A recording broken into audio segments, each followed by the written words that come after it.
We have with us Nithya Balasubramaniam joining in from Sanford Bernstein, and Keval Handa, industry expert as well on the show right now. Both of you, hi, good morning. Good to have you on the show. Nithya, let's first address the elephant in the room. Let's talk about Sun Pharma penalty before I move over to Keval and talk about the entire sector. Just wanted to understand, Nithya, what does this really mean for investors? Because, as we understand, the market was anticipating a lot smaller penalty than what has actually come by. See, this is obviously a legacy case from Ranbaxy. I think there were concerns around how the consumers and the wholesalers had to pay more because of Ranbaxy launches getting delayed. I would concur with you. I think the street wasn't expecting as big a penalty, but I think now that it's done, it's an overhang which is off the stock now. And we know that they have enough cash in the books to be able to pay this penalty amount. So I'm hoping the street will look at it as it's a one-time hit, take it and move on. Thankfully, because this was a Ranbaxy legacy issue, I don't think there'll be any read-through on Sun itself. Okay, good to know that. Keval Handa, hi, good morning. Let's talk about the larger pharma space now. What's really working in favor? What's not? Because of late, you've seen pharmaceutical names, buzz quite a fair bit. One is wondering what's going on with the sector. Well, I think the sector had a very good growth. The MAT growth is almost about 19%, but February was very bad. It's just about 3% growth. The opportunities in farmers is great. The China One strategy should be played down now, and this strategy is going to really take India to the next level. And now the recent, the Ukraine and the Russian war has thrown in a great opportunity for the pharmaceutical industry in Russia. That's one of the big opportunity and could be as large as US opportunity. Companies have to gear up to supply to Russia. There have been in the past a lot of challenges on payments from Russia, so on and so forth. And there are also strong Russian companies, local domestic Russian companies. But that's another great opportunity. So I see two great opportunities for India to play in the API role, the biosimilar roles, and of course the Russian market now. Right, indeed. Nithya, were valuations for the entire pharma sector factoring in the worst after the recent correction since the peak of, early 2021?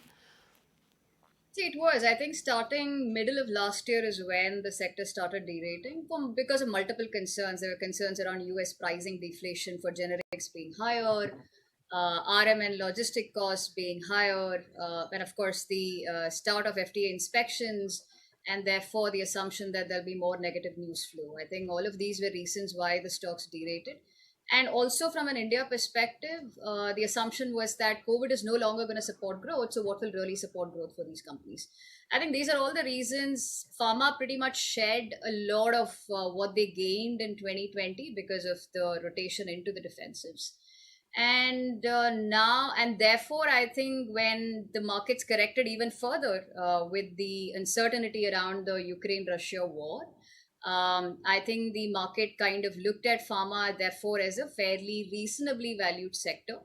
And of course in general when there is uncertainty, people move towards defensives like pharma, and therefore the increase in the valuation that you've been seeing in the last couple of weeks. Nithya, we've seen a uptick in just about every major commodity. Now, pharma also has a large, Indian pharma companies also are present in some commodity businesses. How do you see the cycle moving for Indian companies which get a large presence from the bulk drugs or the basic commodity drugs? See, I think one thing to consider is what's happening in China right now. I think the Omicron wave is obviously a bit more severe and possibly not as easily controlled as the Delta wave or the original Wuhan wave in China. However, I think the difference this time around is that the central government is not centrally controlling the lockdowns. They've let the state governments, the provincial governments decide what they want to do. So therefore, you'll actually see a wave of lockdowns which will impact supply, not to the fullest extent that we saw in 2020, but to some extent. And if that happens, I think you will see a brief period where companies working on APIs or bulk drugs, like you're pointing out, benefit because emerging market consumers, like your Asian and African consumers, will now look towards India as the supplier when China production is not available. But I think the uptick will be lesser than what we saw in 2020 because we're not seeing full-fledged countrywide lockdown in China. So for Nitya, for someone who has, excuse me, let's say 2 to 3 year time frame, what should be that niche space within pharma one should watch out for? And I'm just going to amplify the question for our viewers. Biosimilars, specialty chemicals, API, where do you think within the pharma there is high growth and high scope of earnings? See, I think the CDMO space is likely to see a bit of resilient growth.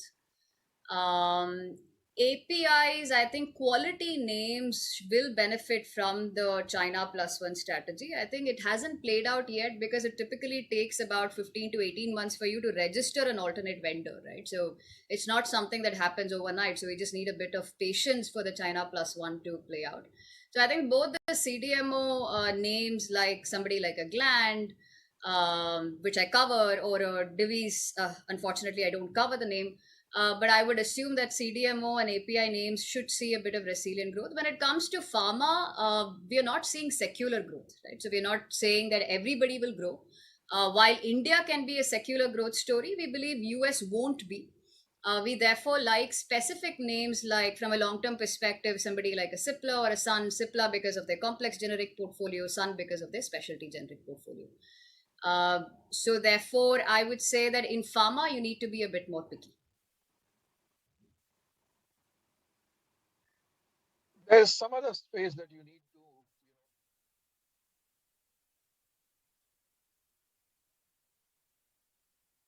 And within the midst of all of this, the pricing pressure that had come in, particularly in the US, that was, of course, having the rub-off effect in the underperformance that we were talking about some of the stocks. So I'm assuming you're referring to the US generic pricing deflation, or are you talking about the cost inflation, therefore the pricing pressure from API sourced from China? Or both? First, let's talk about US generic, and then we can talk about cost pressures. Yeah, so the base price deflation was high single digits, about 9-10% for different companies, and also because a lot of companies had plans which were non-compliant, and therefore they were not able to launch new products, and FDA inspections weren't happening, right? So therefore, a lot of companies saw quite a bit of price erosion on the base in the US generic portfolio. But looking at 2022, I think a few of the factors which drove this are changing. One, we do not have the higher inventory challenge that companies had in 2021.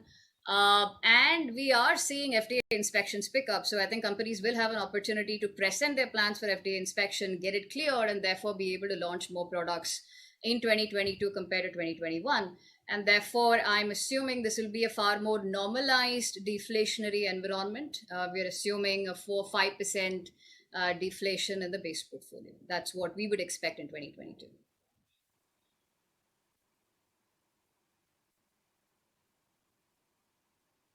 Anita, when I was reading your report, you talked about how you really like Sun Pharma as well as Cipla. But if one were to see how the two stocks have performed in the last 1 year, Sun Pharma really, really stands out. On what basis are you making this case really, particularly when we talk about Cipla? Lupin, of course, has also been underperforming. So I think both these stocks have done fabulously well even since. So we said we like Cipla and Sun at the start of the year, and since then both the stocks have done really well. So I would say there is possibly a better buying opportunity for these stocks compared to the levels that they are at right now. But I think we remain bullish on the long-term outlook for both of these stocks. So Cipla, I think we are looking forward to several material launches coming through in the US. We've got generic Advair, generic Abraxane, generic Revlimid. But I think from a longer-term perspective, respiratory generics tend to have a much longer tail. Therefore, the portfolio that they're building in the US seems to be a bit more resilient one than some of the other peers who are also working on US generic complex generics. So, and Cipla from an India perspective, we like the fact that their diabetes and cardiovascular portfolio is a bit more comprehensive now. They have significant presence in trade generics, where we think there will be higher and higher incremental growth in the future, and they're increasing exposure to consumer health.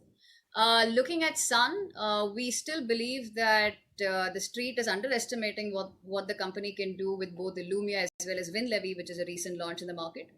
Looking at Illumia, we think there is at least another 2 to 3 year runway of growth for the product before some of the biosimilars hit the market, and therefore there is competition for the product. And Winlevi, I think it's seeing pretty good traction on the ground. While it's too soon to read too much into the data, when I look at the drug and I look at the clinical profile of the product, I think there is enough strength in the clinical data to for doctors and patients to want to trial the drug, right? And given the clinical efficacy, we are assuming that the real world experience will be good enough, and therefore we think Winlevi can be a 350 $375 million peak sales kind of drug. So these two products we assume will continue to drive operating leverage, and therefore we like Sun from a long term perspective.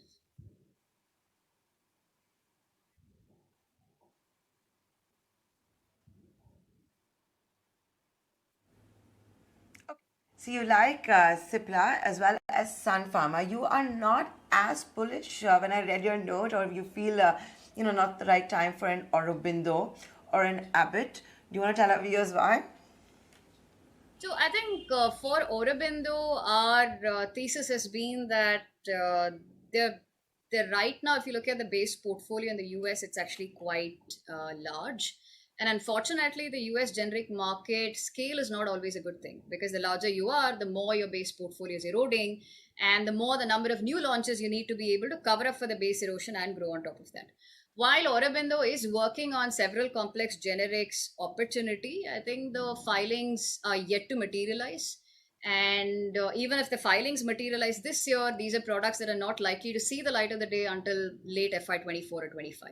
So therefore, from a broader perspective, if I look at the 1.3, $1.4 billion base that they have in the US, we think they will be challenged for growth in the near term, and therefore we have a market perform on the stock. Abbott, again, we have an underperform on the stock because we believe that some of their large brands will continue to face competitive pressure or otherwise. So Dufestone has been, which was a virtual monopoly for the company for a very long time. Now suddenly there are three competitors in the market. So that's a product which is losing volumes. Cremafin is a product, again, a large one for them, which has been growing really well, but they're making the switch to DTC. Again, in the short term,